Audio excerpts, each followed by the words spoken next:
Stop. Before you do anything else today, before you scroll past, before you check your messages, before you tell yourself you already know this, I want you to consider something that Genevieve Behrend discovered over a century ago, something that most people will go their entire lives never truly understanding. Your mind is not just thinking thoughts. It is building your world.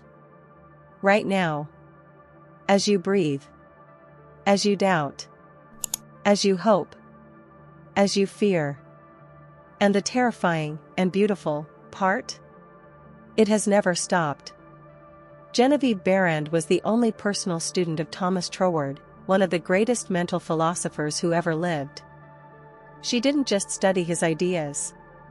She applied them. She visualized her way across the Atlantic Ocean to reach him, with no money and no plan, only an unshakable inner knowing that her mind had already made it real. And it worked. What she learned, what she practiced, and what she later taught to thousands of people across America forms the foundation of everything we are going to explore together in this journey. This is not a motivational talk. This is not positive thinking wrapped in pretty words. This is a deep, ancient, and profoundly practical teaching about the invisible machinery of your own consciousness, and how it has been quietly, secretly, relentlessly shaping every single experience of your life. If that stirs something in you, if some quiet part of you already knows this is true, then you are exactly where you need to be. Before we go further, I want to invite you to subscribe to this channel. Because what we are building here, lesson by lesson, is not just knowledge. It is a new way of seeing, and once you see it, you cannot unsee it. Hit subscribe and turn on notifications so that you never miss a piece of this unfolding. Now, let us begin. The mind that builds worlds. There is a question that most people never ask. Not because it is too difficult, but because it is too close. Like trying to see your own eyes without a mirror. The question is this: who is doing the creating? You wake up in the morning and the world is there. The ceiling above you, the sounds outside, the weight of yesterday's worries pressing in before you have even fully arrived in consciousness. It all feels so given. So fixed. So outside of you. But Genevieve Behrend would gently, firmly, look you in the eyes and say, none of that is as fixed as you believe. She learned from Troward that the universe operates through a dual mind, the universal mind, infinite and creative, and the individual mind, which is a localized expression of that same infinite intelligence. Your mind is not separate from the force that creates galaxies. It is a channel of it.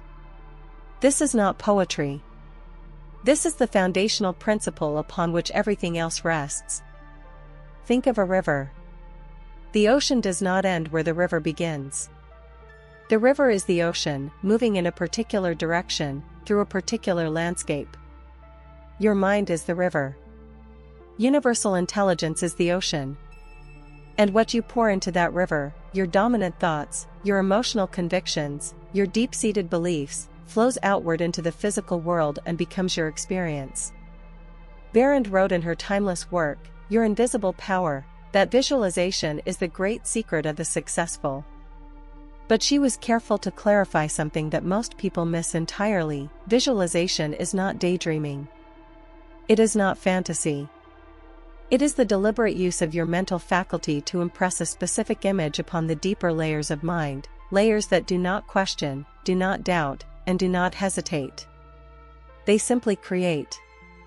The surface mind, the conscious, chattering, skeptical mind, is only a thin layer. Beneath it lies something vast.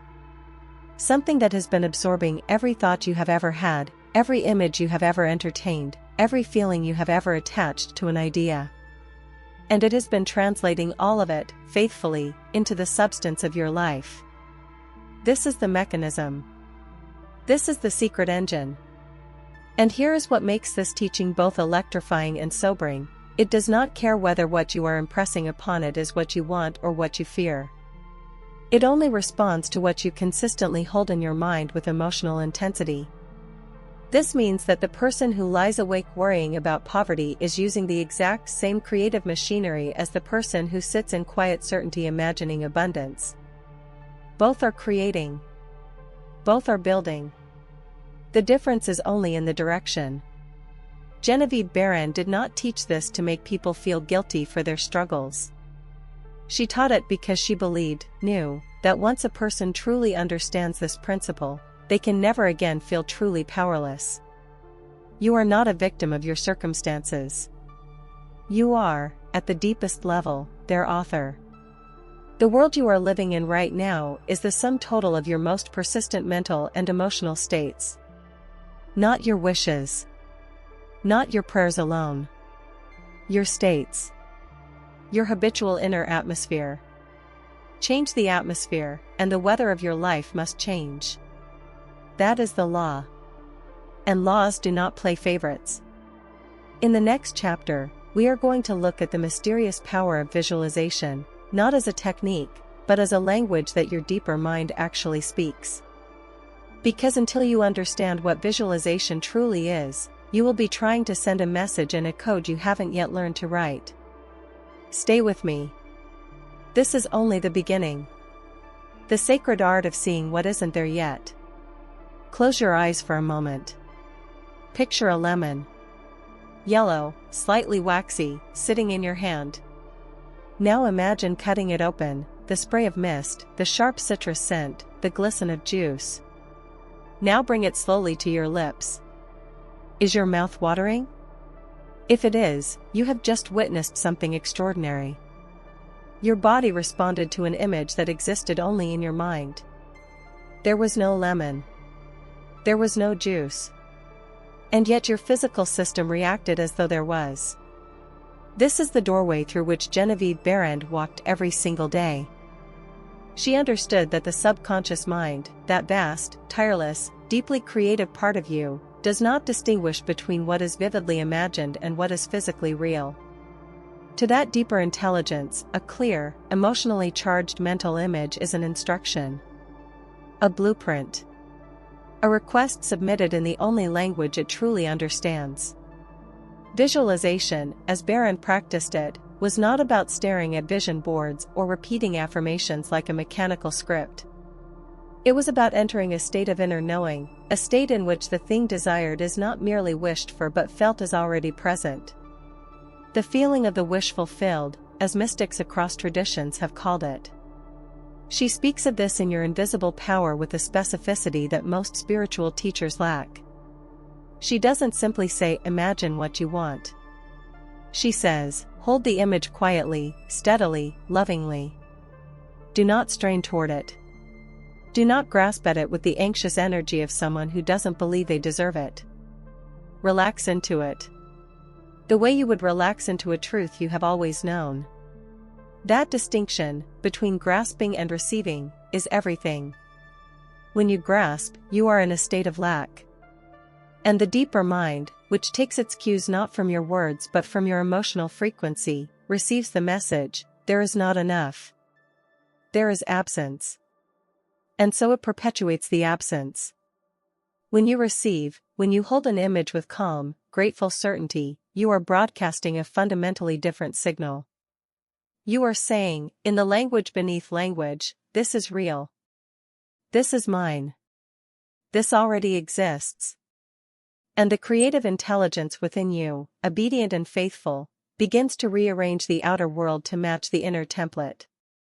Behrend did this when she needed money to travel to England to study with Troward. She had no funds. She had no connections. She had a number, $20,000, and a vision. She held it. She didn't beg the universe. She didn't panic or scramble. She knew. And piece by piece, through channels she could not have predicted, the means appeared. This is not a fairy tale.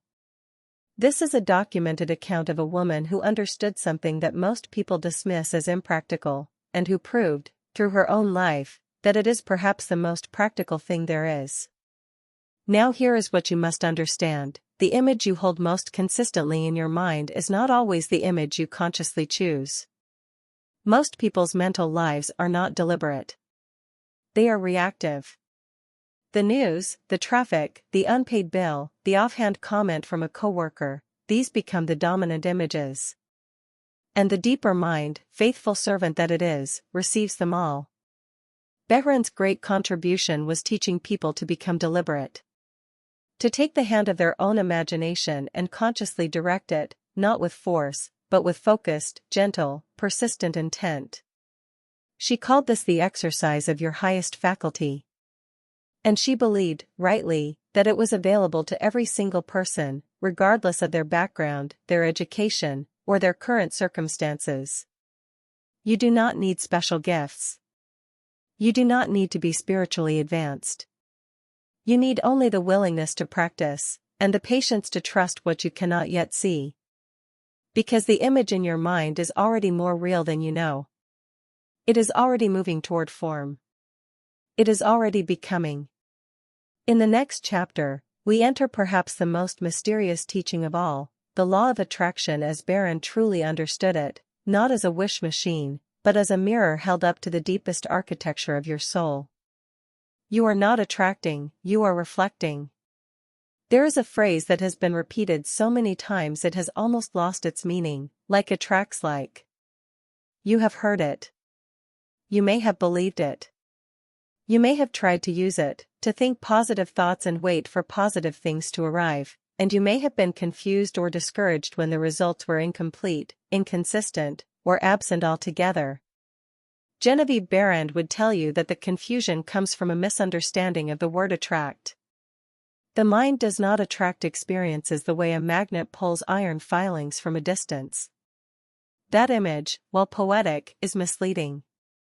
It suggests that you are here, and the good you desire is out there somewhere, waiting to be pulled in by the right mental frequency. But Behrend's teaching goes deeper. It says, there is no out there. Not in the way you think. The world you experience is not separate from your consciousness. It is generated by it. The people who appear in your life, the opportunities that arrive, the obstacles that persist, the beauty that moves you and the harshness that wounds you, none of it is happening to you. It is happening through you. From you. As a precise and unfailing reflection of your dominant inner state. This is the teaching that requires real courage to sit with. Because if your life contains pain, financial struggle, broken relationships, persistent loneliness, a sense of invisible walls closing in, this teaching asks you to look inward rather than outward. Not to blame yourself. Not to feel shame. But to understand, with compassion and curiosity, what pattern of consciousness has been generating these experiences. Behrend faced this herself. Before her transformation, she was a woman of modest circumstances, uncertain of her place in the world, vaguely dissatisfied but not yet clear on why. What shifted was not her external situation. What shifted was her understanding of herself in relation to the universe. When she grasped, truly grasped, that she was not a small, separate creature trying to survive in a large and indifferent world, but rather a localized expression of infinite intelligence, something cracked open in her. She began to see that every limitation in her life corresponded to a limitation in her conception of herself. And that expanding the inner conception would, by the unerring law of reflection, expand the outer experience. This is why affirmations alone often fail. You can repeat "I am abundant" 1,000 times, but if the deeper self-image, the one built over decades of conditioning, holds a quiet belief that you are not worthy, not capable, or fundamentally unlucky, then the affirmation is like whispering against a hurricane. The deeper pattern always wins. The work, then, is not to talk yourself into a new reality. It is to see yourself differently. To build, slowly and consistently, a new inner portrait, one in which you are already whole, already worthy, already the kind of person to whom good things naturally come. And here is the exquisite part, you do not have to earn this new self-image through achievement. You choose it first. The achievements follow. This is the paradox that trips most people. They say, when I have more money, I will feel abundant. When I find love, I will feel worthy. When I succeed, I will feel confident. But Behrend, following Troward's logic precisely, inverts this entirely. You must be it in consciousness before it can appear in form. Not as performance. Not as pretense. As a genuine, cultivated, practiced inner state. The universe, she teaches, is not arbitrary. It is not playing favorites. It is simply, relentlessly, perfectly reflecting you back to yourself. And the moment you understand that, truly understand it, in the marrow of your bones, is the moment you stop being a passenger in your own life and become, at last, the one holding the wheel. The next chapter is about the force that makes all of this move. That animates the machinery. That transforms a mental image from a quiet interior vision into a living, breathing external reality. We are going to talk about feeling, and why it is the most underestimated power in all of existence. The power you were never taught to use. If thought is the blueprint, feeling is the builder. You have been told your whole life to think before you act. To reason carefully, to weigh the options, to be logical.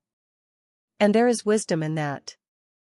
But there is a dimension of your creative power that logic cannot touch, a dimension that Genevieve Behrend understood with extraordinary clarity. Feeling is not weakness. Feeling is force. In the physics of consciousness, and yes, there is such a thing, thought provides direction and feeling provides energy.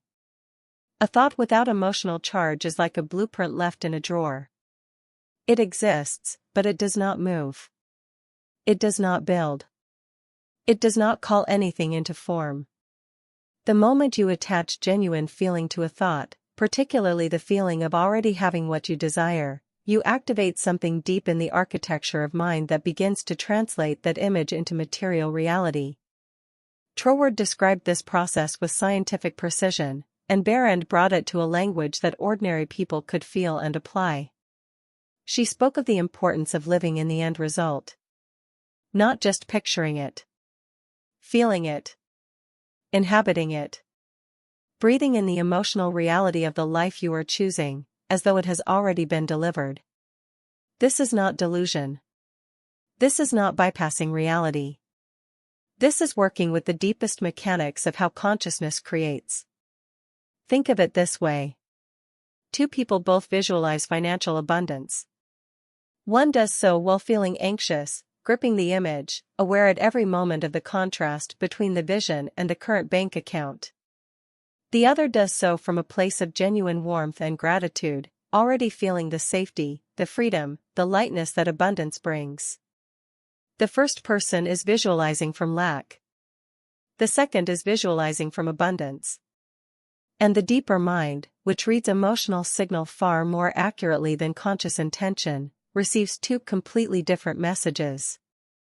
Behrend's practice, and the practice she taught, was what she called relaxed certainty. A state that is neither passive nor desperate. It is the inner posture of someone who knows a gift is already on its way. They are not pacing by the door in anxiety. They are simply living their life with a quiet, steady, warming inner knowledge. It is coming. It is already done. I do not need to force it. This posture, held consistently, is profoundly powerful.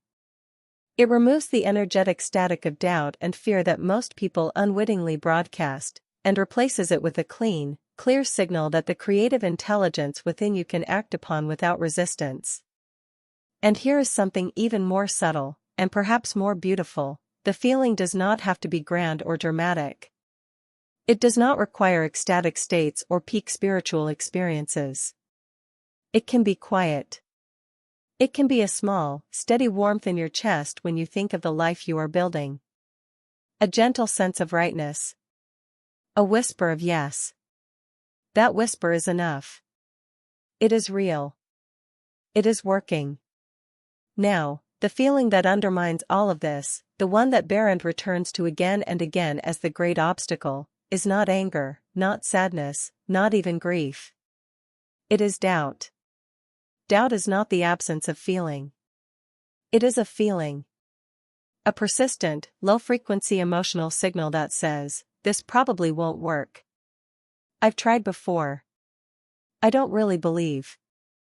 And it is, for the purposes of mental creation, the equivalent of taking a step forward and then immediately stepping back. The antidote is not to fight doubt with more positive thinking. It is to gently, consistently return to the feeling of your truth. Not because the doubt is wrong to exist, it is human, it is understandable, but because you have the power to choose which feeling you water. Water the doubt, and it grows. Water the knowing, and it grows. You are the gardener. You have always been the gardener. Next, we will explore one of Behrend's most powerful and often overlooked teachings, the role of gratitude, not as a spiritual nicety, but as a precise and potent creative tool that opens a channel between your individual mind and the infinite. Gratitude, the language of the infinite. There is a way of saying thank you that is merely polite. And there is a way of saying thank you that moves mountains. Genevieve Behrend understood the difference, and she spent her life teaching it. Most people treat gratitude as a response. Something that happens after the good arrives. You get the job, you feel grateful. You meet the right person, you feel grateful. You receive the healing, you feel grateful. This is natural. This is human. But it is, in terms of creative power, only half the picture.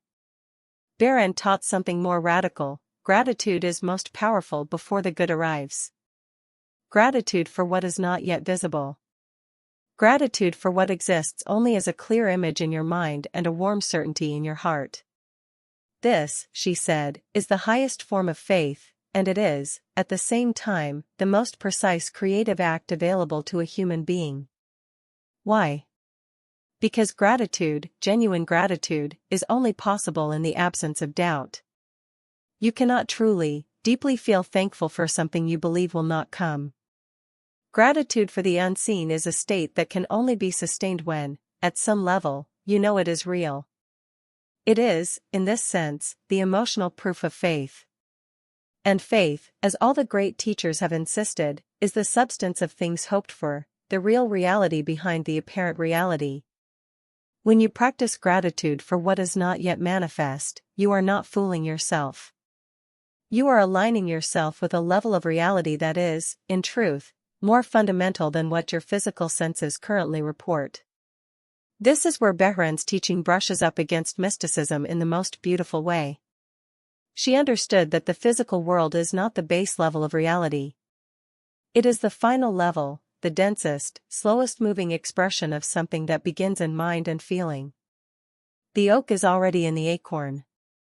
The sculpture is already in the marble. The life you desire is already present, in potential, in the realm of consciousness. Gratitude is the act of recognizing it there, before it has finished its journey into form. And this recognition, this acknowledgement of the invisible good, accelerates its arrival. Not through magic. Through the consistent alignment of your inner state with the state of having rather than lacking, of fullness rather than emptiness. She was also profoundly practical about this. She did not ask her students to pretend that difficulties don't exist. She acknowledged the pain of current circumstances. She simply invited people to hold two things at once: the honest recognition of where they are, and the grateful certainty of where they are going. This dual awareness, present honesty and future certainty held simultaneously, is a state of enormous spiritual and psychological maturity. It does not deny reality. It expands it. It says, "This is what I see. And this is what I know." There is also something alchemical that happens in the body when genuine gratitude is practiced. The nervous system relaxes. The chronic low-grade anxiety of lack, which so many people carry as their baseline, begins to dissolve. In its place, a kind of warmth and spaciousness opens up. And in that open space, inspiration can arrive. Intuition can speak. Coincidences can conspire. Behrend called these not coincidences. She called them the working of a precise and loving law. The universe, in her view, is not indifferent. It is not testing you or withholding from you. It is constantly, faithfully, magnificently responding to the signal of your consciousness. And gratitude, deep, genuine, forward-reaching gratitude, is one of the clearest, highest-frequency signals you can send. Make it a practice. Not a performance. Not a list you recite because someone told you it would work. A genuine pause each day, in which you allow yourself to feel the reality of the good you are calling forth, and to say, from a place of real inner knowing, thank you. I see it. I feel it. It is real. That simple act, repeated with sincerity, will change you. And in changing you, it will change your world. We are almost at the end of this journey together. In our final chapter, we bring everything together, thought, vision, feeling, reflection, gratitude, into the one unifying teaching that Genevieve Behrend returned to, again and again, as the master key to a life of conscious, deliberate, joyful creation. The master key, living from the inside out. There is a way of living that most people never discover. Not because it is hidden. Not because it requires rare gifts or extraordinary circumstances. But because it asks something that feels, at first, deeply counterintuitive. It asks you to begin on the inside. We have been taught, almost universally, to let the outside world determine the inside. When things go well, feel good. When things go badly, feel bad. When the evidence supports optimism, be optimistic. When the evidence does not, be realistic, which almost always means, in practice, to expect less. Genevieve Behrend spent her life pointing to a different way. A way that she had not merely theorized but lived, demonstrated through her own remarkable journey from uncertainty to mastery, from smallness to genuine power. She called it, in its essence, the inside-out life. And here is what it means. It means that your inner state is not the effect of your outer circumstances. It is their cause. Your outer world is always, without exception, a delayed reflection of what you have been consistently holding in your interior world. The delay can be days, months, or years, but the correspondence is perfect. When you truly grasp this, something remarkable happens. You stop waiting for permission. You stop looking to the outside world to tell you who you are or what is possible for you. You understand that the most important work you can ever do, the work that will change everything, is the quiet, interior work of building the consciousness that matches the life you desire. This is the master key. Not a specific technique. Not a formula you follow on Mondays and Wednesdays. A way of being, a decision, made and remade each day, to govern your inner world with intention rather than allowing it to be governed by circumstance. Behrend was careful to say that this is not effortless. It requires practice. It requires the willingness to catch yourself when you have slipped back into old patterns of anxious thinking or habitual limitation, and, without self-judgment, to return. To return to the vision. To return to the feeling. To return to the certainty that who you are, at the deepest level, is not defined by what has been, but by what you choose to consistently hold in mind. She also spoke of something that we must name before we close, the role of trust. Not blind trust. Not passive surrender. But a trust rooted in understanding, the trust that arises when you have genuinely seen the law at work in your own life, even in small ways, and recognized its reliability.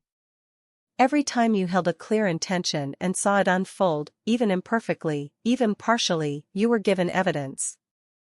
Every time you shifted your inner state and noticed the outer world shift in response, you were given proof. Behrend believed that the honest seeker, paying close attention, accumulates this evidence steadily, and that the accumulation of evidence transforms intellectual belief into lived knowing. And lived knowing is unstoppable. It is the state from which Behrend sailed to England with no money and a clear vision. It is the state from which she built a career as one of the most sought-after teachers of mental science in America. It is the state that is available to you, right now, in whatever form your own journey takes. You do not need to be further along. You do not need to have more figured out. You need only to be willing to look honestly at the pattern of your inner life, willing to begin building a new one, willing to trust the process long enough for it to show you what it can do. Genevieve Behrend's life is the testimony. The law is the teacher. And you are the student who, in reading this, has already taken the first step. Your mind has always been controlling your reality. The question was never whether it would. The question is whether you will now, at last, begin to choose how. The work begins in silence. In the still, clear space between your thoughts, where something ancient and wise already knows exactly what you are capable of. Go there often. It will show you everything. You have just walked through 6 chapters of one of the most quietly revolutionary teachings in the history of human self-understanding. What Genevieve Behrend discovered, practiced, and shared, drawing from the profound well of Thomas Troward's mental science, is not a trend. It is not a passing inspiration. It is a description of how reality actually works, offered with the clarity of someone who staked her entire life on its truth and won. The 6 pillars we explored together. The mind that builds worlds, understanding that your consciousness is a channel of universal intelligence, and that what you impress upon it becomes your experience. The sacred art of visualization, learning to hold a clear, emotionally charged image of your desired reality with calm certainty, not desperate grasping. You are not attracting, you are reflecting, recognizing that your outer world is a mirror of your inner state, and that lasting change begins with a shift in self-concept. The power you were never taught to use, unlocking the creative force of feeling, and understanding that genuine emotional alignment with your vision accelerates its manifestation. Gratitude as the language of the infinite, practicing forward gratitude as the highest form of faith, aligning yourself with the reality of your desire before it appears in form. The master key, living from the inside out, committing, daily, to govern your inner world with intention, knowing that the outer world can only ever be a reflection of what you hold within. This is the path. And you are already on it. If this teaching has stirred something in you, if you feel, somewhere in your chest, that what you heard today is not new information but a remembering, then I ask you to do one thing before you leave this page: subscribe to this channel. Not because of what we have covered. Because of what is still to come. There are layers of this teaching that we have only begun to touch, deeper explorations of Troward's philosophy, practical exercises for building the consciousness of your desired life, and stories of transformation that will show you, again and again, that this law is real and it works for anyone who applies it. Subscribe. Turn on notifications. Share this with someone who is ready to hear it. And until we meet again, tend your inner world as if your life depends on it. Because, as Genevieve Behrend knew, it does. The secret of all power, all achievement, and all possession depends upon your method of thinking. Genevieve Behrend.